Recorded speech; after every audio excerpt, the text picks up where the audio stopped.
Baik, Assalamualaikum warahmatullahi wabarakatuh. Perkenalkan nama saya Muhammad Arafi dengan NIM G1136049 dari kelas A, dari kelompok 4. Untuk pembahasan kali ini adalah lanjutan dari pengikatan dan isomerisme yang mengaruhi aktivitas dan eliminasi berbagai obat. Nah, untuk jurnal utamanya masih memakai jurnal yang sama dengan kemarin, yaitu dengan judul The Significance of Chirality in Contemporary Drug Discovery, a mini review, yang mana juga telah terakreditasi Q1. Nah, jadi dalam pengembangan obat viral modern, stereokimia diketahui berperan penting dalam menentukan aktivitas farmakologis melalui interaksi spesifik antara obat dan target biologis. Namun, dalam jurnal itu menunjukkan bahwa hubungan ini tidak selalu bersifat linear dan sederhana. Nah, salah satu permasalahan utama adalah adanya paradoks antara resemat dan enantiomer tunggal. Nah, di mana secara teoritis enantiomer tunggal dianggap lebih selektif. Tetapi dalam praktiknya beberapa obat resemat justru menunjukkan efektivitas yang lebih tinggi. Nah, hal ini menunjukkan bahwa kontribusi masing-masing enantiomer eh, dalam suatu sistem biologis dapat bersifat kompleks dan tidak selalu dapat dipisahkan secara ideal. Nah,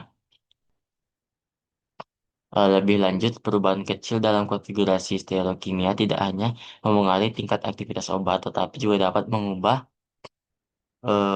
mekanisme aksi secara keseluruhan.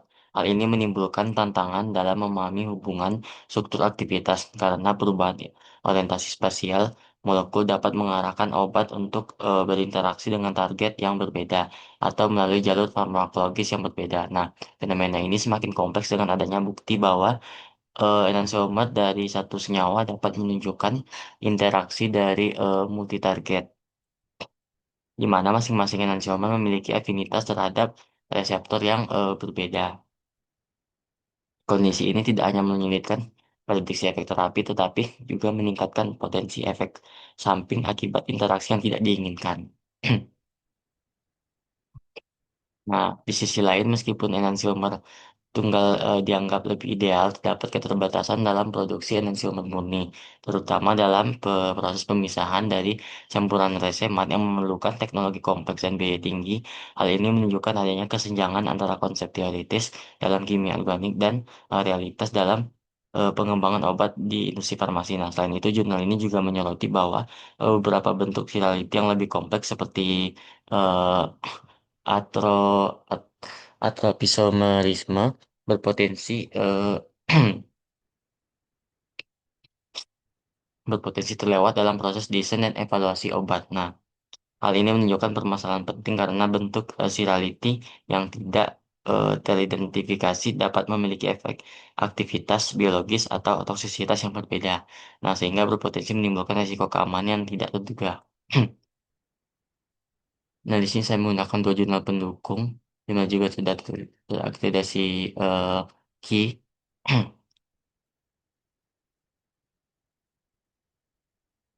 Nah, permasalahan terkait pengaruh stereokimia terhadap aktivitas obat tidak dapat dijelaskan secara sederhana karena melibatkan interaksi kompleks antara struktur molekul dan sistem biologis. Dalam jurnal pendukung menunjukkan bahwa enantiomer dari suatu obat dapat memiliki aktivitas farmakologis dan toksikologis yang berbeda,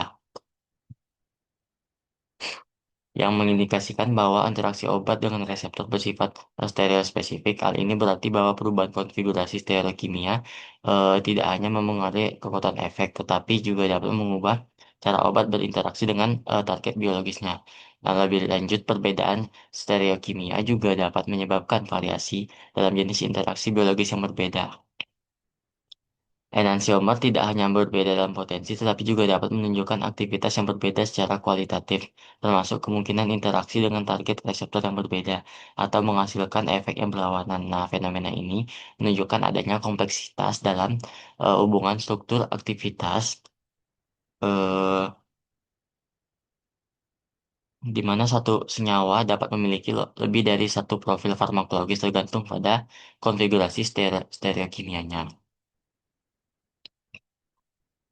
Dalam konteks pengembangan obat, asumsi bahwa enantiomer tunggal selalu lebih unggul dibandingkan resemat juga tidak sepenuhnya benar. Nah, jurnal pendukung menjelaskan bahwa resemat tidak selalu kurang efektif. atau kurang aman dibandingkan enantiomer tunggal. Nah, bahkan dalam beberapa kasus dapat memberikan efek terapeutik yang lebih baik. Hal ini kemungkinan disebabkan oleh adanya interaksi sinergis antara kedua enantiomer yang justru meningkatkan efektivitas atau menyeimbangkan efek samping. Namun, demikian upaya untuk mengembangkan enantiomer tunggal juga menghadapi berbagai kendala teknis. Nah, dalam jurnal pendukung menunjukkan bahwa enantiomer dalam campuran tersemat memiliki sifat yang sangat mirip sehingga sulit dipisahkan menggunakan metode konvensional. Selain itu, proses resolusi memiliki keterbatasan efisiensi di mana hasil maksimal yang didapat diperoleh seringkali tidak melebihi dari 50%. Hal ini menjadi tantangan besar dalam industri farmasi.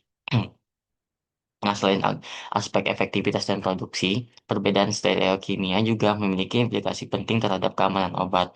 Nah, jurnal-jurnal menunjukkan bahwa suatu enantiomer dapat memberikan efek terapeutik, sementara enantiomer lainnya dapat bersifat tidak aktif atau bahkan dapat bersifat toksik atau beracun. Nah, kondisi ini menegaskan bahwa evaluasi stereokimia sangat penting dalam pengembangan obat karena kegagalan dalam mengidentifikasi perbedaan ini dapat berpotensi menimbulkan risiko pada pasien.